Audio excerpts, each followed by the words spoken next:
중생을 제도하려면 시절 인연이 성숙돼야 합니다.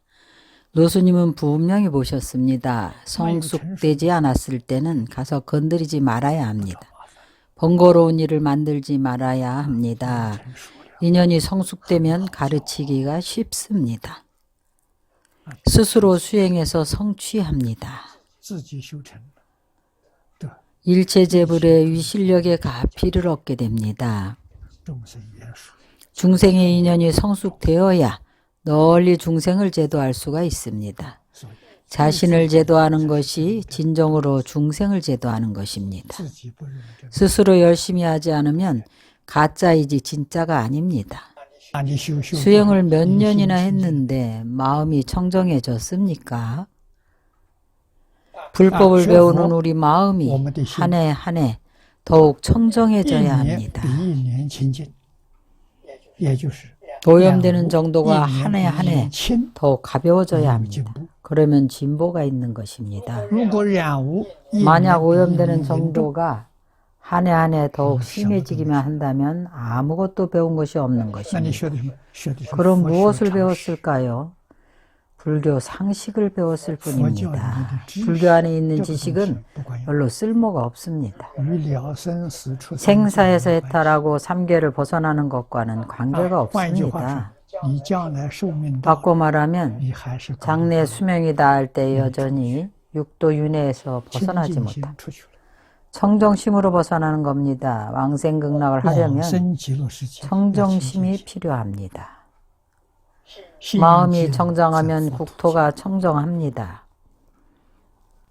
한 사람이 일생 동안 악업을 지어서 완전히 오염되어 있다가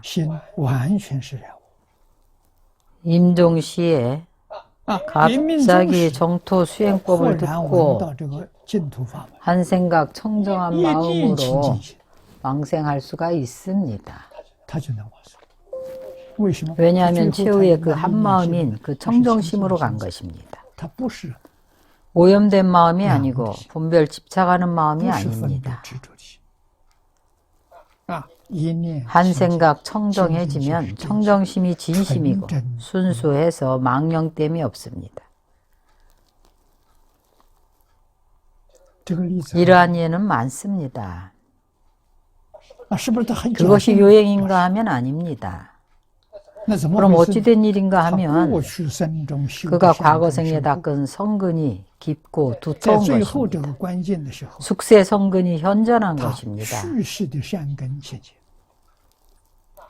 그가 현전하는 이러한 번뇌들을 전부 내려놓았습니다. 더 이상 집착을 하지 않고 전부 내려놓았습니다. 한 생각이 청정해지니 정말로 왕생한 것입니다. 그래서 우리는 어떤 악한 사람에 대해서도 감히 경만하게 대하지 않습니다. 정말로 관뚜껑 닫을 때 그 사람을 알아본다는 옛말이 맞습니다. 그가 숨이 아직 붙어있는 한 마음대로 비평해서는 안 됩니다. 숨이 끊어질 때 최후의 한 생각이 그는 순수한 선념이었습니다. 그가 왕생을 못하더라도 천상에 났을 겁니다. 그래서 우리는 불법을 통해서 진리와 진상을 얻을 수가 있습니다.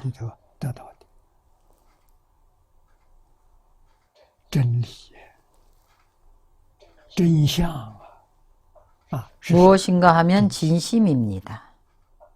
불법을 배운다는 것은 다른 것이 없습니다. 바로 진심을 쓰고 망심을 쓰지 말라는 것입니다. 망상, 분별, 집착이 망심임을 기억해야 합니다.